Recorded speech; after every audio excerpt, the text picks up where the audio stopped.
Andrew Upshaw, got you, Andrew.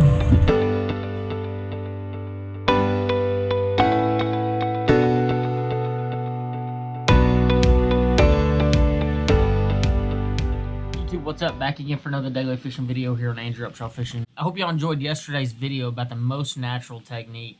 Really think you should check it out. I'll drop the link right here so you can see. It'll be in the top portion of your screen, so you should go watch that video. But today we're going to recap day number 2 of the Bass Open on Grand Lake. And let me just tell you guys, it was a very bittersweet day.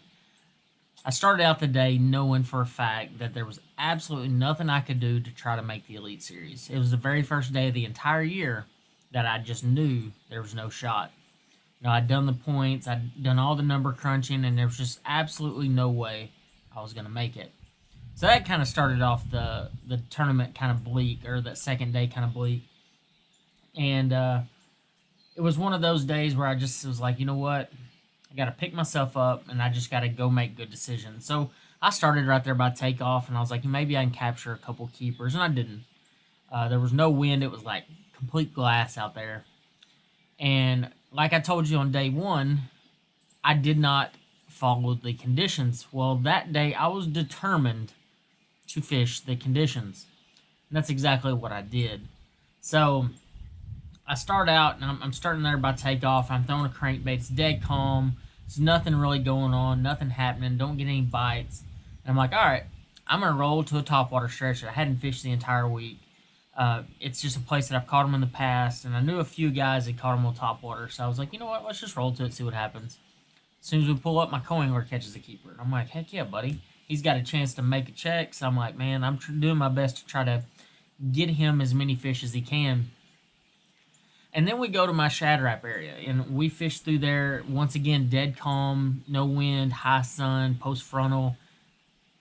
And I start cranking through there, and I'm like, I'm literally doing what I did yesterday. I'm not fishing conditions. I'm just going fishing.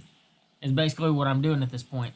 And I was like, okay, you got to stop doing this. You got to start fishing stuff that you can catch a fish off of. And so I roll around. I fish a couple more places and getting 0 bites. And I'm like, okay, this is kind of getting rough, guys. Like, I'm not getting any bites. And at this point, I've kind of set a goal for myself, is to catch enough weight to get a check. 10 o'clock rolls around, and I have still not gotten I think I caught one fish about that big. I was like, okay, today's might just not be my day. Today might be that 0 day. And now, granted, that's kind of throwing in the towel kind of early with a 4:30 check-in. You still got 6 hours, so anything can happen. I roll into this little marina, and I'm throwing the topwater down through there.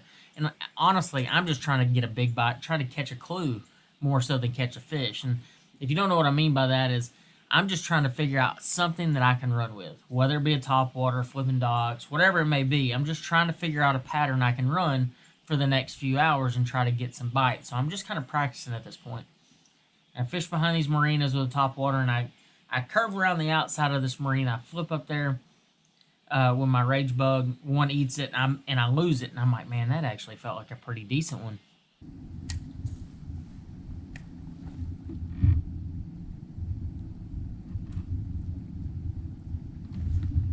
Oh, are you kidding me?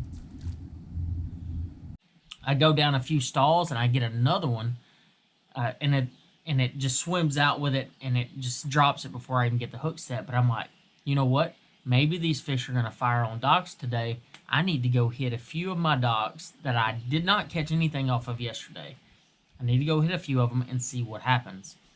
And I roll my first one, nothing. I go to my second one, and my co-angler actually throws up and snags on the cable between me and the dock. And so as I'm easing up there to get him unsnagged, I'm flipping the back side, or the front side of the dock, and sure enough, I catch a 4-pounder. And it was kind of a cluster because I had to take the fish over the cable, over his fishing line, and then boat flip it into the boat to get it in. Oh, shit. I didn't even see it.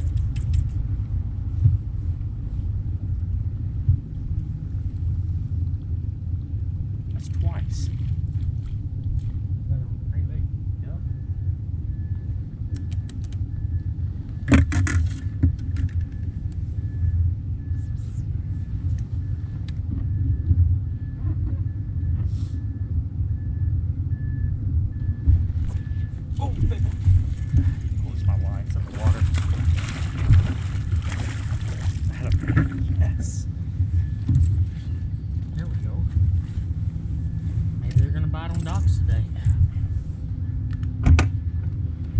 I'll take 5 of those.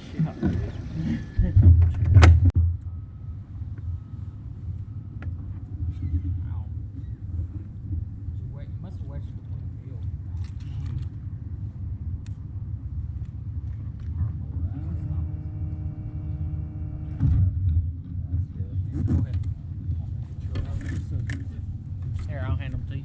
Here you go.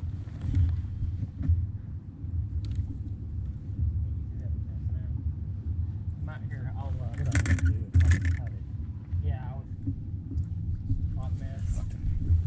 Co-wrangler, dude. Man, I am so putting that on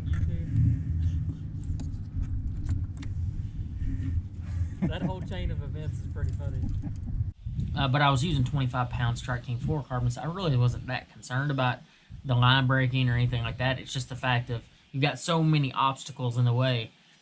But at this point, I'm like, you know what? The biggest fish I caught off a dock the day before was about 13 inches long. I knew that quality was there. And so I was like, you know what? We're going to go run docks for a little while and see what happens. I was like, you know, we fished through a couple more with no bites. And I was like, I got this one magic dock that had quite a few bites off of in the very back of this creek.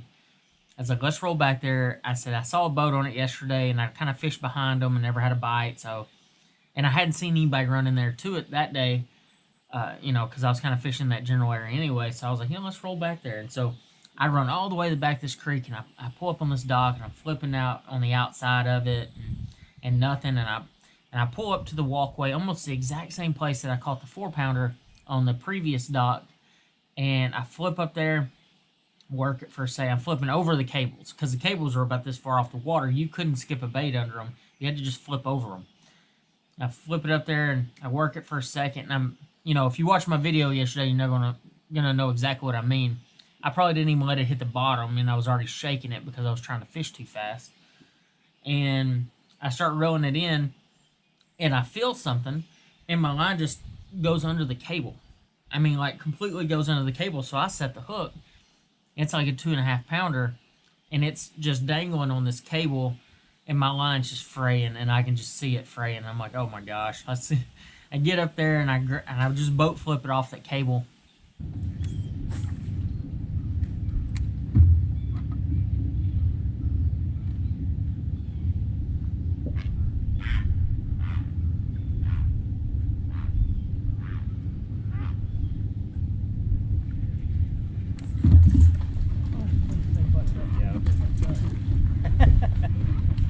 You got that 25-pound on there.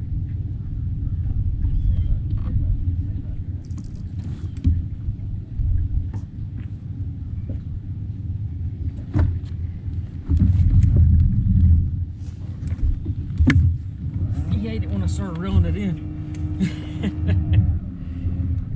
I would have to retie it for that one. 3-pounder. Yeah.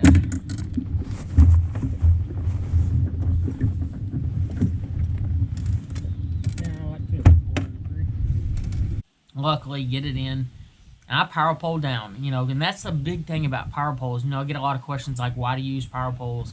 When do you use them? In that situation I didn't want to stir up that area anymore, so I dropped my poles, put the fish in the live well, retie, I stand back up, I flip back up under that walkway.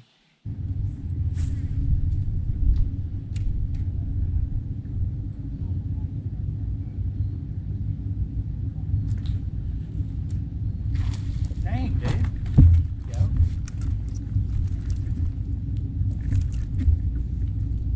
Wow.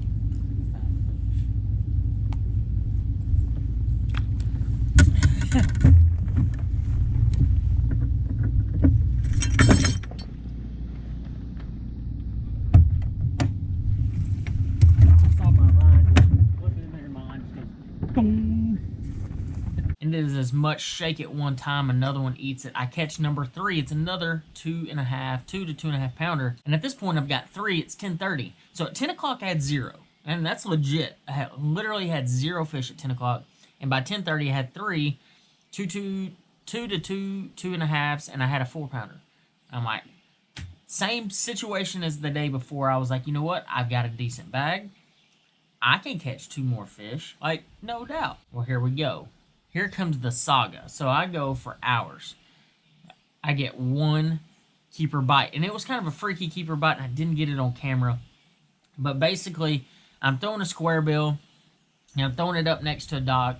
One eats it, and I set the hook, and I'm like, oh, it's a little one. It's like a 13-incher. It's jumping, and it goes under the dock, and then it just stops. And I'm like, what the heck's going on? And I pull a little bit, and I'm like, God, I think he hung me in fishing line. And I pull a little bit harder, and sure enough, it was actually another fish that had come up and eaten the crankbait too. It was actually like a 3 to 3.5 pounder. My coin lure even saw it. And I'm like, oh my gosh. I pull them out from under the dock, and these 2 fish are hooked to my crankbait. And that 3 pounder was still pretty fresh because it had just gotten hooked. And I get them up next to the boat, and I go to try to swing them, and the 3 pounder comes off. Just kind of a bad luck deal. And there's not a lot you can do in that situation. I wasn't sure how good he was hooked. I was just trying to get him in the boat. But he comes off, and I'm like, man, that could have been that check fish. You know, that I honestly believed if I caught that one, I might have gotten a check. And I would not have. But, you know, I'm like, man, like, so I'm fishing some dogs, I'm cranking, I'm flipping, and I've done all these things, and I cannot get a keeper bite to save my life. And that's when I say, okay, guys, it's time to change it up. That morning, I was talking to Hallman, and Hallman had told me, he's like, man, if all else fails, just throw you a crankbait, and you're going to get some bites. He'd had a few bites on a square bill. I'm like, all right, man, all right. But the conditions didn't call for it, so what did I do? I told y'all in the first video, I was not going to not fish the conditions. I'd put 2 spinning rods in my boat that morning.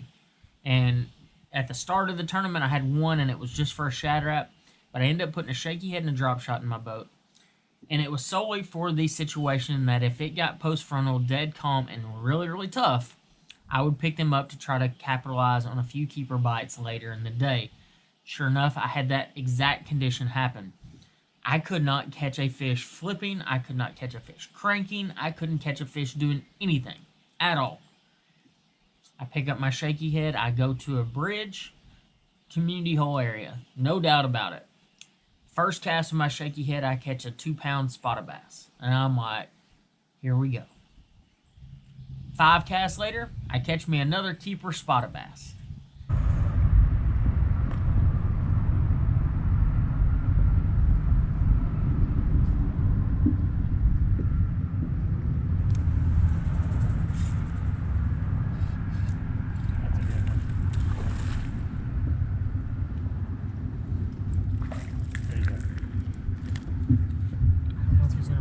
He's gonna be real close.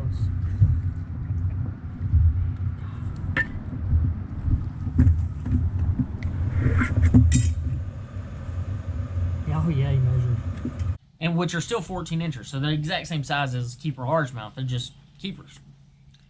I proceeded to catch about 10 more keepers throughout the day. I didn't have a camera rolling. I didn't have time for that because I literally had about an hour left. And in the last hour of the day, I caught 10 keepers throwing a shaky head. Now, that might not sound like much to you, but it gave me so much confidence to go out there and take that finesse bait and really kind of figure a few things out. You know, it wasn't as much where I was throwing it. I think it was just the fact that I was throwing a finesse bait and the water was dirty, and they hadn't been seeing very many finesse baits, so I kind of had it to myself. I ended up weighing in 12 pounds, 10 ounces. Not a giant bag, but I moved from like the 80s, like 83rd, 85th, 88th. I don't even remember what it was, but it was like in the 80s. All the way to 34th place, got a check, salvaged that day, salvaged that particular event. Did I win the tournament? No. Did I make the Elite Series? No.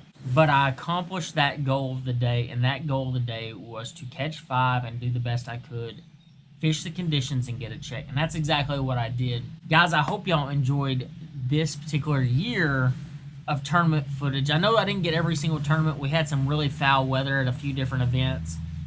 Next year, I'll do my best to get every single event out there.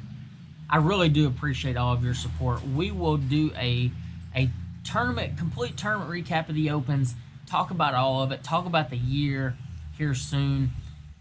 Guys, until next time, I'll see you later on the next video.